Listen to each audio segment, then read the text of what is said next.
Assalamualaikum warahmatullahi wabarakatuh. Apa kabar teman-teman semua pendamping desa, perangkat desa, terutama kepala desa dan juga BPD.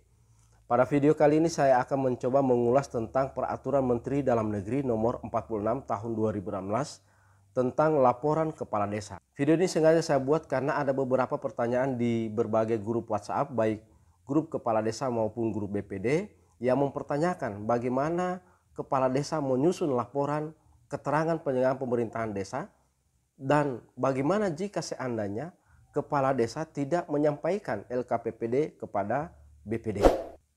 Untuk itu, ikuti terus video ini dan jangan lupa like dan subscribe channel ini, channel Silaturahim Pendamping Desa dan Perangkat Desa.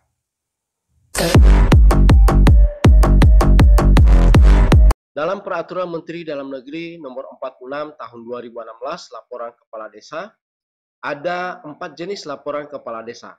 Yang pertama adalah laporan akhir tahun anggaran, kemudian yang kedua laporan penyelenggaraan pemerintahan desa akhir masa jabatan, laporan keterangan penyelenggaraan pemerintahan desa akhir tahun anggaran, dan informasi penyelenggaraan pemerintahan desa. LPPD akhir tahun anggaran ini adalah LPPD yang disampaikan oleh kepala desa kepada bupati melalui camat secara tertulis, paling lambat 3 bulan setelah berakhirnya tahun anggaran. Kemudian LPPD akhir tahun anggaran dilampirkan dengan laporan rekapitulasi jumlah penduduk pada akhir bulan Desember. LPPD akhir tahun anggaran juga digunakan untuk bahan evaluasi atas kinerja kepala desa. Berdasarkan hasil evaluasi, bupati menetapkan kebijakan baik berupa pembinaan maupun pengawasan sesuai dengan ketentuan peraturan perundang-undangan. Dan yang terakhir, kebijakan antara lain catatan kinerja dan prestasi kepala desa, program dan potensi desa yang perlu dikembangkan, serta hal-hal yang perlu disempurnakan.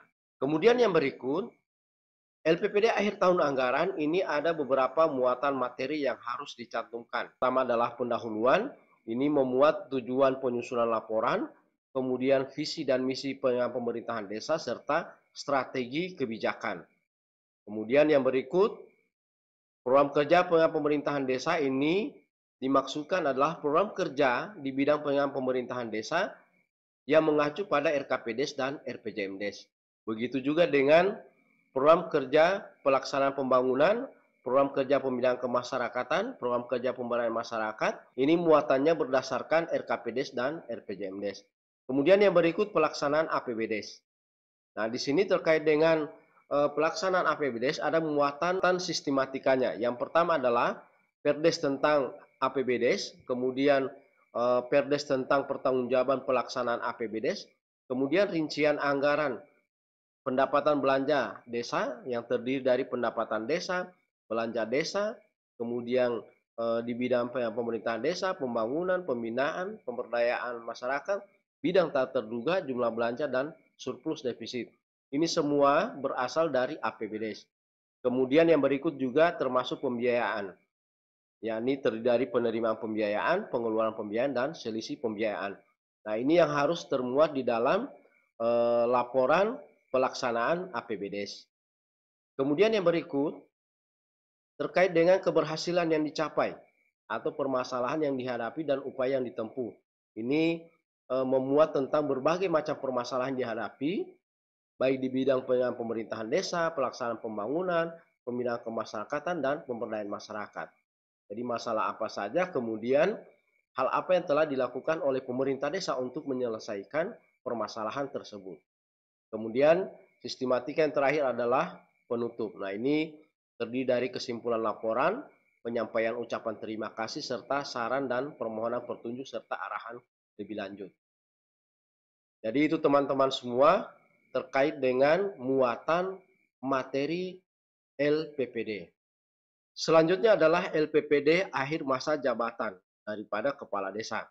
Nah, ini bisa kita lihat bahwa laporan penyelenggaraan pemerintahan desa akhir masa jabatan atau LPPD oleh kepala desa ini disampaikan kepada bupati melalui camat secara tertulis paling lambat 5 bulan sebelum akhir masa jabatan. Kemudian yang berikut muatan materi daripada LPPD akhir masa jabatan.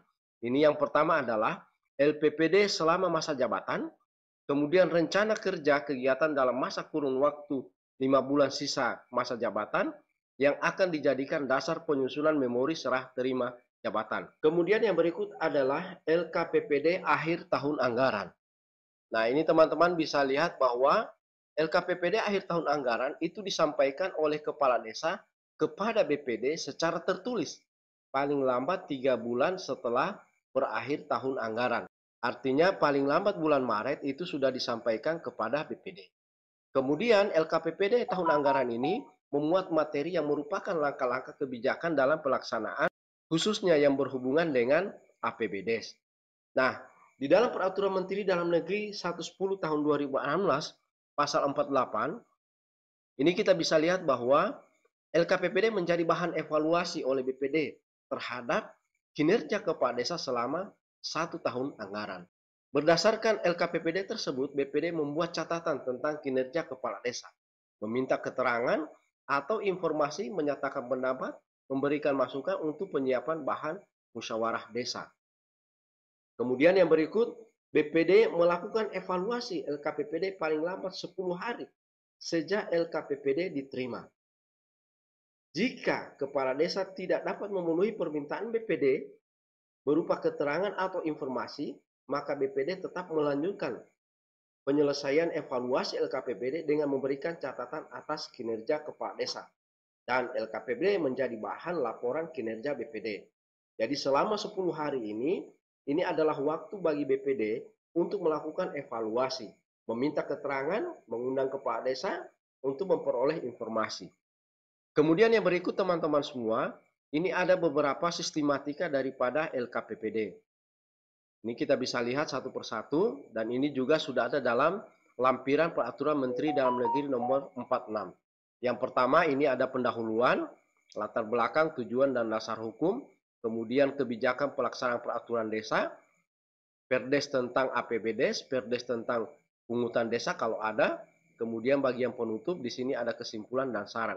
Kemudian juga LKPPD ini dilampirkan dengan beberapa dokumen. Nah, teman-teman ini bisa lihat format-formatnya juga sudah ada dalam lampiran Peraturan Menteri Dalam Negeri tersebut.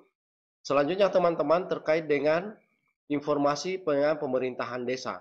Ini maksudnya adalah dalam hal ini masyarakat berhak untuk meminta dan mendapatkan informasi dari pemerintah desa mengenai kegiatan pemerintahan desa, pelaksanaan pembangunan, pembinaan kemasangan, dan pemberdayaan masyarakat. Selanjutnya kepala desa wajib memberikan atau menyebarkan informasi pemerintahan desa kepada masyarakat desa secara tertulis paling lambat 3 bulan setelah berakhir tahun anggaran, baik melalui media informasi yang mudah diakses oleh masyarakat. Nah, informasi pemerintahan desa ini disampaikan oleh kepala desa, digunakan oleh masyarakat untuk menyampaikan aspirasi, saran, dan pendapat lisan atau tertulis secara bertanggung jawab. Jadi teman-teman semua, ini kita bisa lihat perbedaannya. Kalau LPPD akhir tahun anggaran itu disampaikan oleh kepala desa kepada bupati melalui camat paling lambat 3 bulan setelah berakhir tahun anggaran. Kemudian yang berikut, kalau dia LPPD akhir masa jabatan, itu disampaikan secara tertulis kepada bupati paling lambat 5 bulan sebelum berakhir masa jabatan. Kemudian yang berikut, kalau LKPPD itu disampaikan oleh kepala desa kepada BPD untuk dijadikan bahan evaluasi bagi BPD terhadap kinerja kepala desa paling lambat 3 bulan setelah berakhir tahun anggaran. Dan informasi pemerintahan desa adalah informasi yang harus disampaikan oleh pemerintah desa atau kepala desa baik secara tertulis melalui media informasi yang dapat diakses oleh masyarakat. Jadi teman-teman semua, cukup demikian video kali ini. Mohon maaf jika seandainya ada hal yang keliru atau yang tidak memuaskan dalam penjelasan ini. Terima kasih, semoga bermanfaat. Wassalamualaikum warahmatullahi wabarakatuh. Salam desa.